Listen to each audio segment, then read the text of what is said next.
Welcome to the Hope After Child Loss podcast, where we endeavor to offer stories of hope to grieving parents and siblings so that they might rediscover life filled with meaning, purpose, and hope. We invite you to come and join us. Hey guys, so glad you could join us today. On today's episode, I will be talking with Jenny Leavitt. Jenny's the author of a book entitled God Prints: Finding Evidence of God in the Shattered Pieces of Life. Her website, Jenny Leavitt, was originally started to provide a list of resources available to grieving parents and families. And it's also where you'll find Jenny's blog. Jenny additionally has a YouTube channel, and we'll be talking about that as well as her book further along in our conversation. Jenny's been a featured guest on a number of podcasts, and she's joined us today to share her story and talk about her son, Jacob. Jenny, welcome to the Hope After Child Loss podcast. It is so good to have you with us today. It's great to be here, Greg. Thank you. Absolutely. Jenny, why don't you take a minute or two and just tell us anything that you would like about you that I haven't shared already, or if you want to expand on any of those things, I'll give you the platform. Well, I gave my life to Christ as a teenager. My husband and I did not come from Christian homes when we were growing up, but we met in the church, got married in the church, and chose to have our family with a foundation of faith. And we were in ministry when the accident happened. And still, the loss of a child will rock your world the way nothing else will. And even in ministry and walking alongside others over the years that had lost loved ones, just nothing really prepares you for that. And that's one reason, like you said, about my website being designed to be a resource for other people, is that after the accident, even being in Christian leadership, we had a hard time finding biblically based material, to the point where my husband, because he's still a pastor, he would say sometimes you got to eat the meat and spit out the bones. Like, you just got to find the stuff that's got good material, and I didn't want to be, I wanted to be a resource to people that if they're Christians like we are, and they're trying to find something that will fuel their faith and their hope, and help them know that there really is healing on the other side of the trauma and the loss. I wanted to be that we had people in our lives that were like that for us after the accident and after our loss. And we wanted to do that too. Yeah, and that is an invaluable resource to grieving parents, because our experience was pretty much the same as yours. There really just wasn't much out there 9 years ago. Yeah. So I applaud you for doing that.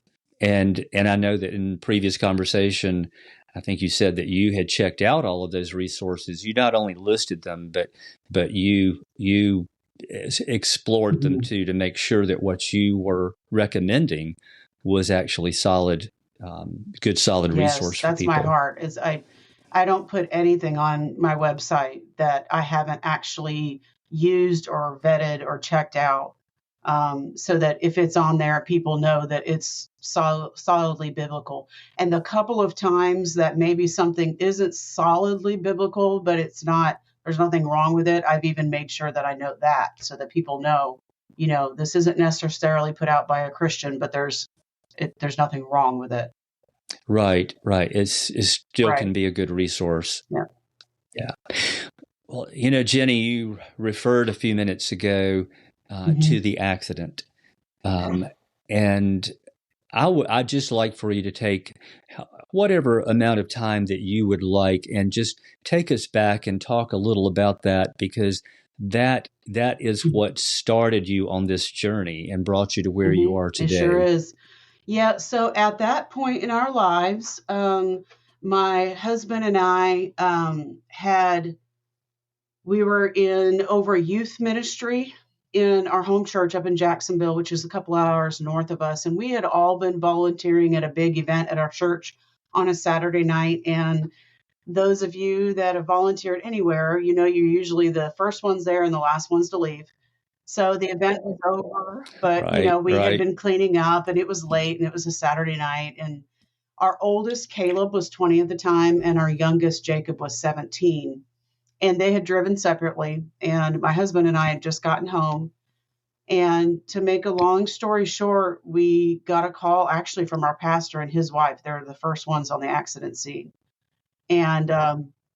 they were pretty sure it was their car and it was on fire, and that it just, the whole 6 lanes of highway was blocked. And so Oh an gosh. 18-year-old drunk driver had careened into them with such force that it actually took the front end of Caleb's Ford Escape off completely, and his car was on fire. And so our 17-year-old Oh. son Jacob died on the scene, and then Caleb, our Hmm. 20-year-old, almost died. He had catastrophic injuries, and like, we didn't know for a couple of weeks. He was in the trauma Wow. ICU if he was going to make it, and multiple Oh wow. surgeries. And about a year later, he was able to walk again. He actually surpassed everything that the doctor said that he would never do. He's that stubborn, Wow. obstinate one that And those they qualities do. come in handy They do. sometimes, don't they?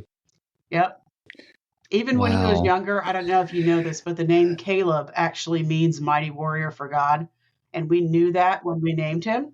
Yeah. And so when he was younger, he was very, very stubborn. And we would have conversations with him about, you have leadership qualities, but you need to let God refine them. Like, use that stubbornness for him. And after the accident, I could see Yeah. where he was rallying that stubbornness to be like, no, I'm not going to be in a wheelchair for the rest of my life. So, you know, God used that for good. What an Mhm. amazing story. Yep. Wow. And how is he doing today, that many years So he's later? doing well. Like I said, it took him about a year to recover, and he had his associate's degree before the accident happened. And he had to take pretty much that whole year after the accident just to focus on his health. And then he went back and got his teaching degree. So he teaches in an elementary school now. He got married. They just celebrated their 1 year anniversary yesterday. And we just found out 2 days ago that they're having a baby girl in November. Oh, Yeah, our first grandbaby. We're excited. congratulations. Oh, yeah, I know Yeah. you guys are. That is Hmm. great news.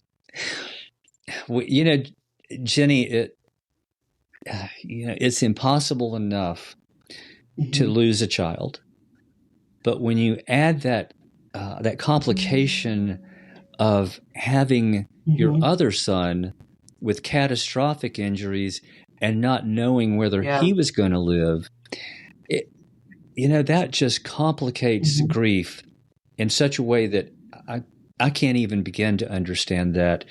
How did you guys start processing the loss of Yeah. Jacob? All three of us, my husband Myron, Caleb, and I, have all talked about this before because we get that question a lot.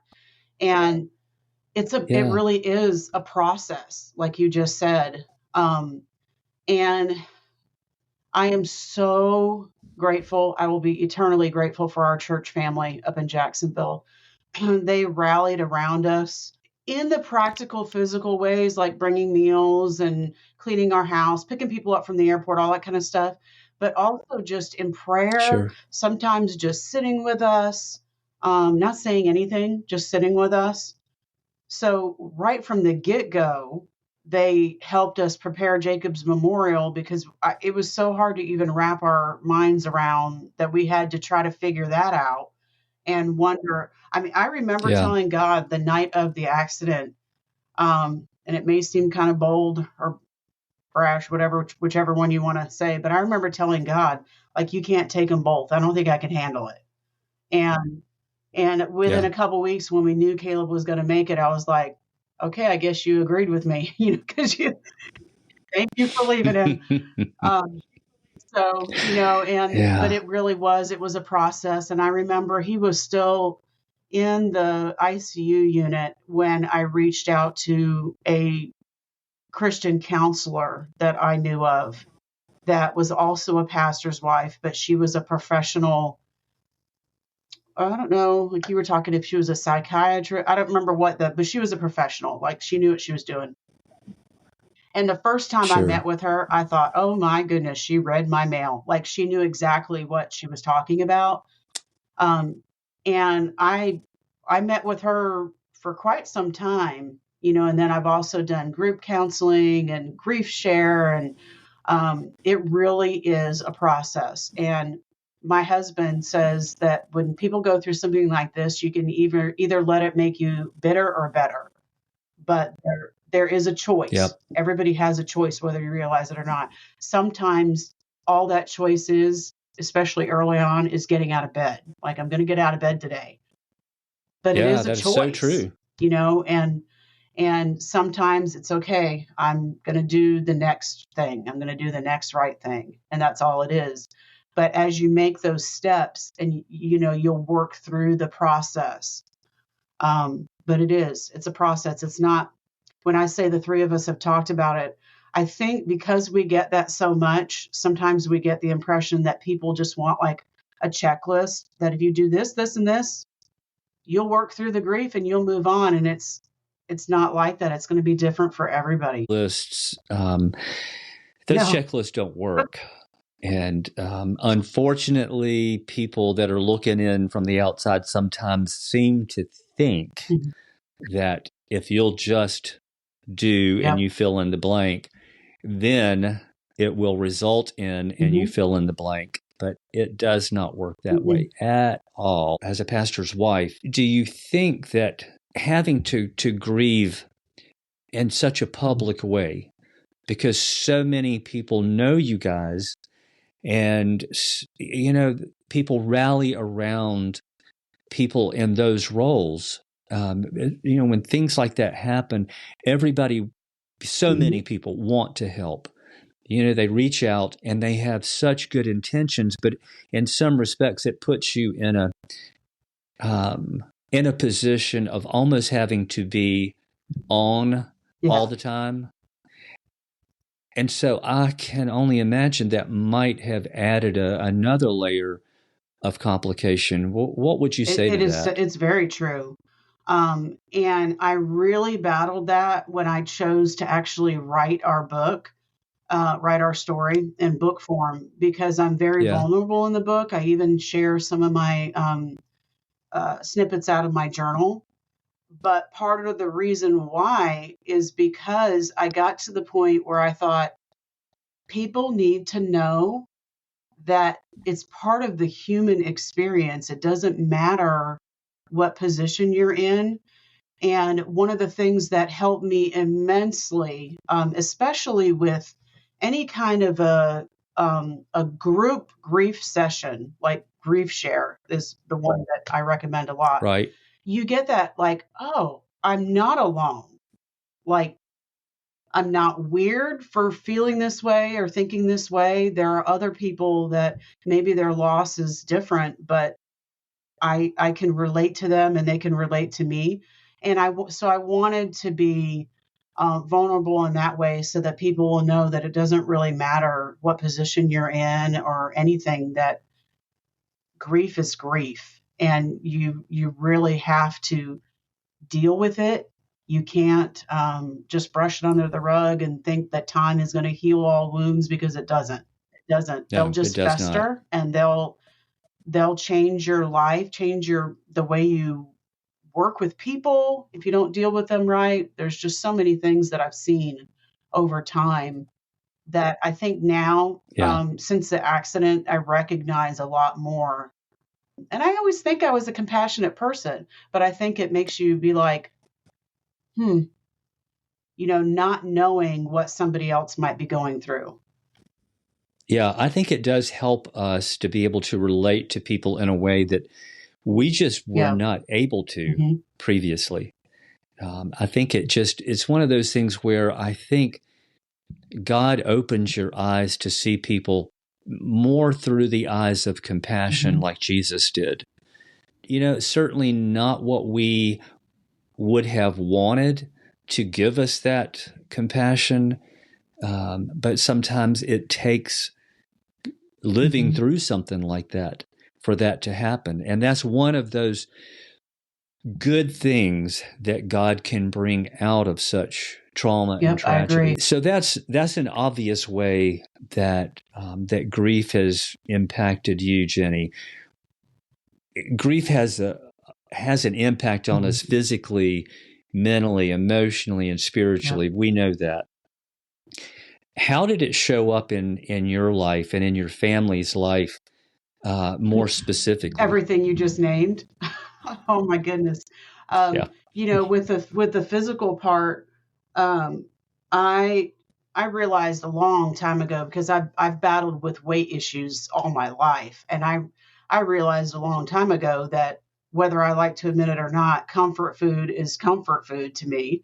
And after the accident, I gained a lot of weight. I remember talking to the counselor about it, and she actually told me, she said, like I said, she was a Christian. So she said, Jenny, that's actually the number one thing that I see with Christians, because they know that drugs are bad. They know they shouldn't be out getting drunk. Like, they know all that stuff, but they call it comfort food for a reason, Jenny.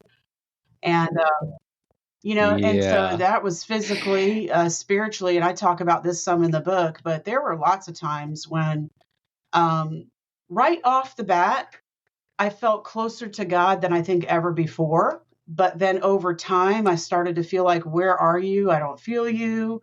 And we've worked with enough couples since then, really, but even before the accident, to know that usually one of the husband or wife is going to be strong after the accident in their faith, and the other one's not. And then you tend to kind of flip, and process the same way or the same time frame. And gosh, emotionally all over the map. I remember I was talking to a newly grieving mom not too long ago, who just couldn't stop crying. And it hadn't even been 6 months since she lost her son.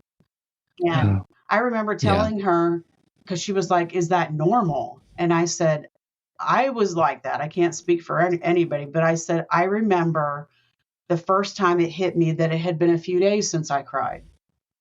And then you're like, oh, but then you start to feel guilty because, well, wait a minute. And she's Yeah. like, so I'm not weird. And I said, no, not at all. I said, and as a matter of fact, over time, if you let God help you and you work through that, you'll start to realize there's longer and longer stretches, where things are getting a little bit better. But everybody is going to grieve differently, and the emotion is going to be different. Yeah. And it's interesting that what you said about feeling guilty because you weren't Right. feeling bad or crying. Man, that is Yep. so accurate. And that happens in a lot of different ways. But yeah, I experienced that. My wife Mhm. and I both experienced that in different ways. So yeah, I appreciate that you share that, and I'm sure that that's some of those things that you talk about in your book when you describe it as Yeah. being very raw and transparent. And I think that's what people need who are either listening today or who are reading your book or reading your blog. They need to know what Mhm. the reality is, not the sugar Right. coated And version. honestly, even on the So, YouTube channel that we were talking about earlier, mostly because it's pretty new, it's not even 6 months old yet. But so mostly what's on there right now is me and Caleb, and we talk pretty openly and honestly. Caleb and my husband have a sarcastic personality, so it shines through. But he talks pretty openly, especially about what it feels like on the sibling side. 'Cause that's not hit a lot that's either. no, that is so important. I'm glad you brought that up because siblings. I know that you know this are known as Mhm. the forgotten mourners because it, typically it's just the way it happens. The parents are the ones who get Yep. all of the attention, and a lot of times the grieving sibling doesn't want to add another layer to their parents grieving, so a lot of Yep. times they That's grieve exactly what alone. Caleb said, that he didn't want to make it worse for us. That's one of the things I try to encourage people is to just, I know communication can be hard, but sometimes just try to listen, to your spouse and your Yeah. children. Yeah, absolutely. I think it's important to grieve. We have to grieve individually, but I think it's so important that husbands and wives grieve Hmm. together also. And as you said, uh, open up to one another and let the other know what you're experiencing, because they can't Right, read your mind. I mean, they might be able to read your body language, but only to a right. certain extent. Um, and to open up those conversations to any living Hmm. children as well, because they probably are not going to initiate that conversation unless they're very young and just don't understand what Yep. mom and dad are going through. So yeah, Hmm. thank you for sharing that. It, I'm curious because I hear this a lot.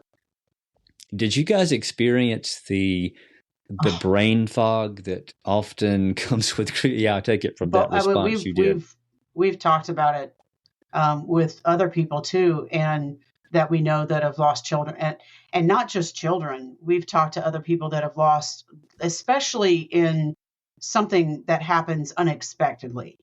Like I lost my Yeah. mom about Yeah. 3 years ago, but her health was failing, and I don't know. It's kind of like I grieved a little leading up to it because I knew it was coming. But when something unexpected happens, but I Yeah. honestly think that that is a gift from God because the pain is so sharp and so piercing that I think it would like overwhelm us where we already don't function very well in the brain fog, but I think we would completely shut down because as you know, when people rally around you right after a loss, that's great. And you're in the brain fog, so you really do need the help. Like I needed help setting up Jacob's Memorial and all that. But what I've seen happen over and over and over again is after a few weeks, understandably so, but people have to go back to work, they go back to their lives. But that's usually when the brain fog starts lifting some and the pain really starts to set in. And that's where you Yeah. actually need people. You need that relationship. You need the connections. Yeah. That's such an important point. Uh, and I think that's what often leaves the grieving parents feeling so incredibly alone and lonely, because people are Yeah. so attentive in those first few days and even a couple of weeks, but then they go back to their normal Yeah. everyday routines. And there is nothing normal or routine in our lives Right. at that point. Nothing is Hmm. normal any longer. Uh, that's when you walk in the grocery store and you just feel like you are that person who's there, who's different from everybody else in Hmm. that store. And in the South, you can say it's a good or a bad thing, but you meet somebody and say, "Hey, how are you?" And so at the checkout line, people say, "Hey, how you doing today?" And you're thinking, "I just wanted to come in here and get what I needed and get out as quickly as possible and not have to Yep. talk with anybody." And so how do you respond to that? Have you got a couple of hours? I can tell you how I'm feeling, but you Yeah. probably don't want Yeah. to I know. know. I Yeah. know. Those are Yeah. hard. But it was also hard to me when people would ask, like if you're getting a haircut and people would ask, so how many kids do you have? That's a hard one too. Yeah. Yep. Because if you answer them truthfully, I know we would say we have two. Hmm. One is in heaven, and the other is here. And then you finish the story, and you see that Like, look on their oh, faces, like, "Oh no, what have I yep. just done?" Yep. Yeah. Well, Jenny, you talked a minute ago, just about how different Mhm. grief is for everybody, and that it is a process. The other thing that you have experienced this thinking about this yourself, and that is, grief really does not have an Mhm. expiration date. I think a lot of people who haven't experienced what we have think in terms of, well, in a few weeks or a few months, they'll be okay, and they'll be back to normal, and we'll have our Mhm. friends back. we will have them back like they were before.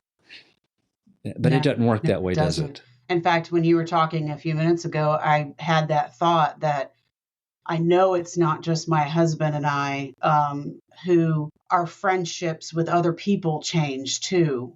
I Yeah, think talk part of about it that. is because some people really don't know what to do, so they just Yeah, kind of fade away out of your life. And then we've had some other friends that they were friends before our loss, but they've really stepped up to the plate, and they've just become like really good friends. So that's changed. And then we've also had new people come into our life that we just have that instant connection with because they've experienced loss and they know what it's like. So, yeah, our let's see, he would be our pastor's pastor. He is got to be in his 80s. Him and his wife have been married for 50 years, and they lost their daughter in a hiking accident. It's got to be over 40 years ago now. And I was talking to her probably like maybe 3 years after our loss. And I said, so I was talking to her and she was getting a little teary eyed. And I knew it had been a while since they lost their daughter. Their daughter was 15 when she passed away. So, I mean, it was a long time ago. And yeah. she was getting a little teary eyed. And I said, "How long has it been?" And she said, 37 years. And she said, "Jenny, I Wow. can tell you that it does get easier to talk about, but your life is never the same. There's always, that knowing that you're missing somebody." And she said, "You just learn to find a Yeah. new normal and you learn to move forward." And, but she said, it's always there. It's always with you. So people who say they think you just get over it, you don't get over it. You learn to adapt to the new normal. And that includes new friends and changes in relationships too. Losing a child leaves a huge gaping Yeah. hole in your heart. And that, like you said, in a relationship with God, he does heal those wounds, but those, like a physical wound, it heals Yeah. over with a scar. And there can be a lot of things in our lives going forward that will Hmm. trigger pain at Yep. the sight of that scar. It could be a song, or it could be a Hmm. scent. It could be somewhere that that you enjoyed going with Hmm. your child to. There are a lot of things that can trigger that. So yeah, she's Even absolutely right. our son It Caleb does. that survived, he said even getting married last year was hard for him because as the brother, he kept thinking his brother would never be able to get married. So, there are things that Yeah, like you don't even realize it's going to hit you until something happens. And then it's like, oh, right. wow, yeah. Let's let's talk about a subject that we've all had to deal with: insensitive and careless things that people Hmm. sometimes say or do, in whether it's been a few days, weeks, or even years, and how you process that, how you navigate it, and how you continue to relate to those people. Because I think most people have the Right. best of intentions. I think it's born out of wanting to help, as we talked about a few minutes ago. But sometimes I think people speak or act before they Hmm. think it through. So, what did you guys experience? This is a conversation that I typically have with other people, and Hmm. I'm sure you have as So all well. three of us, right off the bat, I can think of an example for me, my husband, and Caleb that we have had people say stuff that you're just like, and all Right. three of us have handled it differently. And I know that part of that is personality because personalities and gender all factor into how you deal with grief. I consider myself a pretty patient person, and I can usually, although my husband would beg to differ, usually restrain my mouth from saying something that I'm going to regret later. So a lot of times I will just, in my mind, be thinking, I know they have good intentions. So I'm just going to let that go. I can't say that I've ever really said anything back to whoever it is that's saying something insensitive. I really, really try to remember that people are trying to mean well. Yeah. And I haven't had any. I've had some really good friends who are wives that have had some just horrible things. I haven't had anything that bad, but Caleb had somebody tell him one time something to the effect of, "It was just your brother, so you Oh, should be over oh, this. I mean, come on." And that was, oh, unfortunately, Caleb went through this stage, and I talk about this a little bit in the book, but he talks about it more on our YouTube channel. He's very open with, he went through a really bad anger stage where what it really boiled down to is he was angry at God. And he finally yeah, just like kind of had it out with him. And instead of finding judgment from God, he said that he felt that still small voice say, are you done? Can we work through this, and can we move past this now? And he said that he was just like, but something broke in him that day, to the point where people were wow, like, "You're different. What's in?" And he said God just lifted that from him. But yeah, it was during that, Caleb has a mm, very sarcastic, smart mouth, and he said some things that he regrets now. But my husband has said that when people say that to him, that he has really tried to restrain himself, but more than anything, it has made him conscious of what he says when people are grieving. That he said the thing that used to yeah, get him was people who would say, "Oh, I know exactly what you're feeling," and he's like, "No, you don't. yeah. You know, no, you don't." No, no. It's one thing to understand what people are going Right. through to some degree, but you can't Hmm. possibly understand what somebody Yep. else is feeling, even if you have experienced a Hmm. very similar loss, because Yep. we're all different. And I'm really glad that you brought up the whole concept of being Hmm. angry with God, because I think sometimes as Christians we're brought up thinking that Yep. that's off base. You can't be angry with God, and even if you are, you sure Yeah. don't want to say that to other people, but let alone to Him. But I think a really important principle came out of what you shared, and that is that God can handle our anger. And I think we forget Yeah. God is omniscient. So even if we don't express it, Hmm. He knows it. So we can heal better and we can move forward through that grief and that healing process better if we will just give it to Him and Yeah. talk with Him about it and let Him Yeah. help us deal with it, because He's a good Father and Yeah. He I understands know. I that. think it's us humans way back in the garden trying to hide from the shame. It's like we hide Yeah, behind that shame, and he's there. One of the things that set me free with the anger thing, and I'm not a generally angry person, but I mean, that is part of the grief process, is working through, it is. um, maybe it's anger at the driver, or anger at God, or, there's just so many things that could provoke that.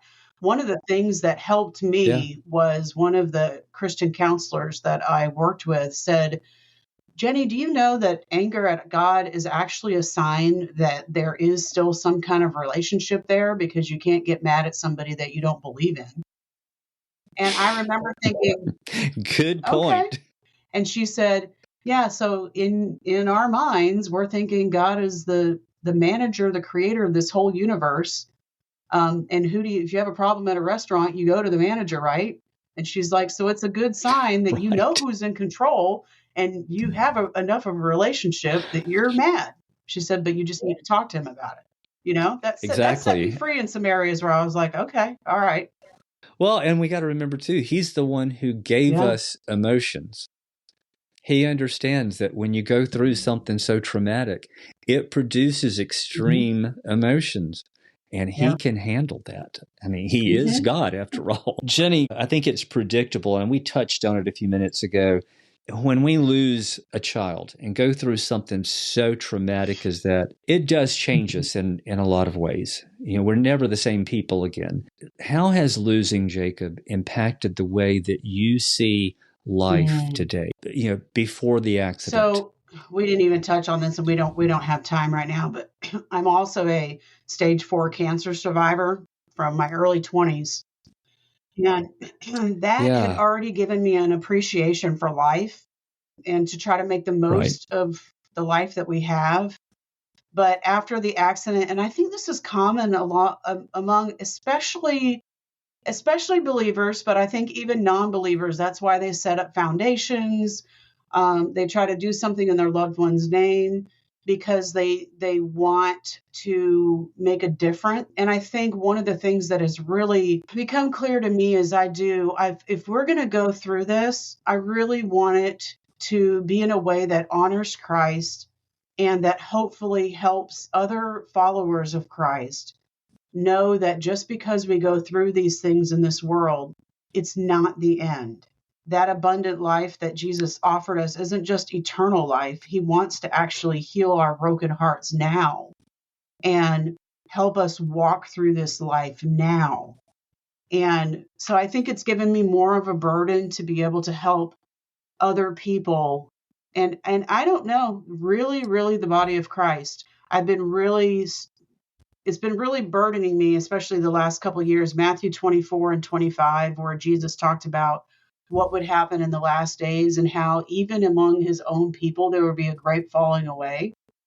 And I can just Right. see how when people go through these traumatic losses and you get angry at God and you don't know how to deal with it, or, things shift so dramatically when something like this happens that I want to help God's people hang on to hope and faith and the knowledge that this world is not all there is. We are going to be restored completely one day, with our loved ones that loved Christ. And in the meantime, we can actually thrive after some kind of a loss if we walk with God and make choices that will help us process it right. That is so good, Jenny. Thank you for sharing that. And Jenny, let's talk a little Mhm. bit about your book. The title of it is God Prints: Finding Evidence of God in the Shattered Pieces of Life. So I think I understand why, but tell our listeners why you Yeah, wrote this I book. tried to bookend it with hope in the front and in the end, but then I also try to weave hope throughout it because I know our story. I'm sure your story and your listeners' stories can be hard to hear, but I wanted to infuse it with hope so that the people that read it grasp that even in those shattered pieces, we picked the title on purpose. Even in those shattered pieces, we can find God's hand. Because my husband's a pastor, and I've mentioned this in the beginning part of the book, he preached a sermon years ago called something along the lines of recognizing the footprints of Satan. And I Hmm. like to flip that on its head and say, I like to find God's handprints in our lives and those moments when we didn't even recognize him at the time. But when you look back, you can see him. And going through our shattering loss, looking back, I can see his hand. Just 6 months before the accident, Jacob had wrestled with God and actually recorded it in a poem form, and he wasn't a writer. And he talks about finding Hmm. God, and the last two stanzas, he's talking about walking on the streets of gold, seeing his Savior face to face. And those types of handprints of God, Wow. there's no denying that that was God. God was intervening and setting him up. Absolutely. And it's not just us. I've talked to so many other, especially believers, that have those God print moments in their lives where it's undeniable that Yeah. God was orchestrating something and we just didn't know it. Yep. And like you said, it's a lot easier to see Yeah, that in it is. retrospect. But, it's so encouraging to know that when we don't know what's going on, and God knows the past, present, and future Yeah. all at the same time, and He can see what's Yeah. coming in the future. And you often do hear those people share their stories of how Hmm. God prepared them when they didn't have a Yep. clue what He was doing. Well, I'm so glad that you brought up the whole message of hope, because that I think that's something that people desperately are looking for in that early Yeah. season of grief, because it feels like there is none Hmm. when it first happens. And it feels like, how can life ever have meaning and purpose and joy again? So thank you for Hmm. bringing that part into the equation, Jenny. And that's one of the reasons that we named our podcast what we did, because we don't want to focus on the grief. We want to focus on the hope that grieving parents and siblings can have in the aftermath in a relationship with Jesus. And I think your message, both today and the message that's contained on your website, and I would invite people to visit your website because it's full of all kinds of good resources and your blog entries. But I'm sure your book is going to touch a lot of lives and it provide a lot of encouragement to people. That's my hope. It really is. Well, Jenny, it has been such an honor to have you on our podcast today. Thank you for sharing your story, and thank you for being so vulnerable and just being transparent about your journey. Thank you for having me. I really do appreciate it. It's our honor, Jenny.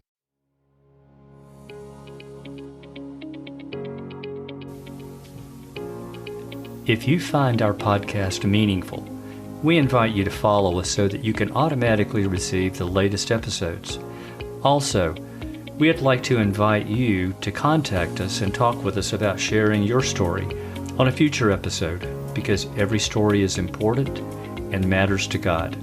Please reach out via email at hope@emptychairendeavor.com. That's hope@emptychairendeavor.com. And as always, thank you so much for listening